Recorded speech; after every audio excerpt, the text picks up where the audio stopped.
Ituro ko sa iyo paano gawin natin yung puso.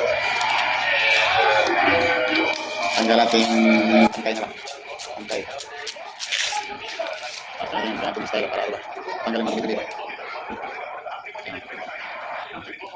Ano mo? Kailangan mo kailangan. Para mipit. Ganun simple mo ito ang paggawa ng puso. Dalawang piraso daw. Kailangan dito. Kuha tayong mga lukay mga bro.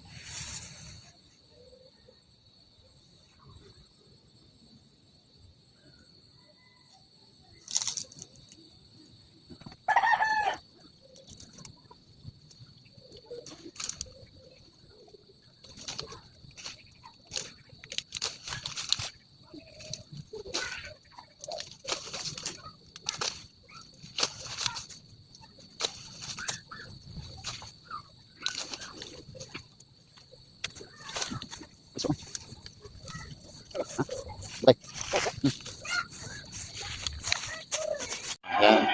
Ituro ko sa iyo paano gawin natin yung puso. Tanggal natin yung tangkay na lang. Tangkay. Yan. Ganyan itong style para ano ba? Tanggalin mga dumi-dumi ba?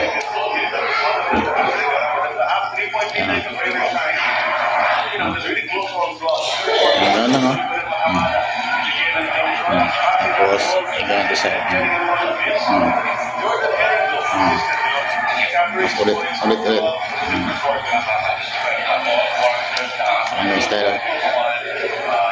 Dalawang daw na nyo ba? Tapos, dito ito ipasok ko.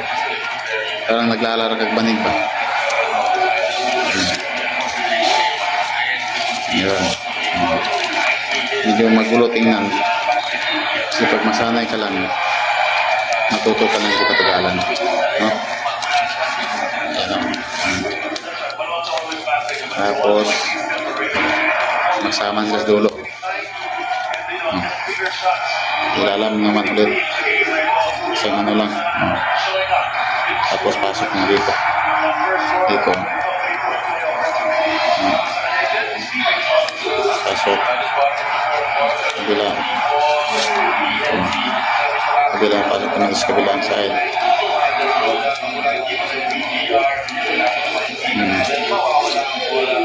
Tapos suksok isa hanggang di dulo. Parang yung bigas di mahulog ba.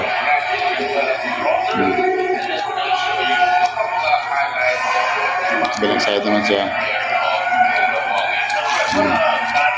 Ang kabila dito din. Sa kadali dulo para makaabot sila lahat pa.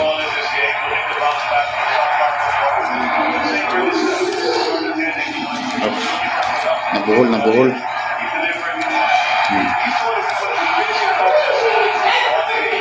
Tapos kabila naman dito. Nagabot yung pinakadulo. Yung dulo naman sa puno. Kumpitan natin para ano, ulang yung bigas na mahulog ba.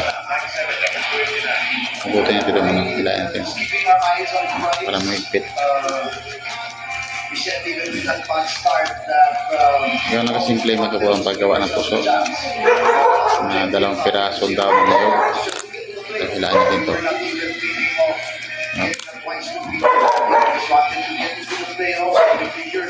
Yung side naman. Yung iba dito mga kabro, yung isang pirasong daw ng niyog. Yun din ano. Kasi hindi ko marunong dun eh. Marunong ako sa dalawang dahon mga niyog.